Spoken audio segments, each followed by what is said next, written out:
2015 সালে সেই মাহফিল করতে গিয়ে আমাকে লক্ষ্য করে গুলি পর্যন্ত করা হয়েছে।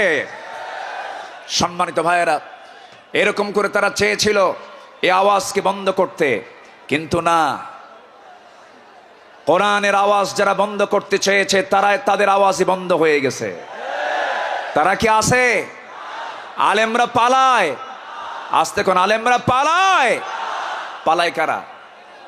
আমাদেরকে যারা রাজাকার বলে গালি দিয়েছে, পাকিস্তানি রাজাকার বলেছে, আমরা কেউ পাকিস্তান যাই নাই। দিল্লি রাজাকার সব দিল্লি গিয়ে বসে আছে। সম্মানিত হাজিরিন, সম্মানিত ভাইয়েরা, তাহলে আমাদের আদর্শ, আমাদের চেতনা, আমাদের মূল নেতা একজন, তিনি হচ্ছেন মুহাম্মদুর রাসূলুল্লাহ।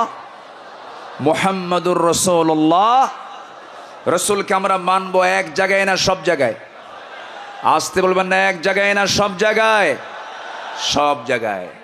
রসুলকে নামাজে মানবেন, রসুলকে রোজায় মানবেন, রসুলকে দাড়িতে মানবেন, রসুলকে মিষ্টি খাওয়াতে মানবেন, রসুলকে আপনি উহুদে মানবেন না, রক্ত ঝরাতে মানবেন না, দাঁত ভাঙবেন না, রাষ্ট্র পরিচালনায় রসুলকে মানবেন না। আপনি উম্মত নন, আপনি ভণ্ড, আপনি প্রতারক।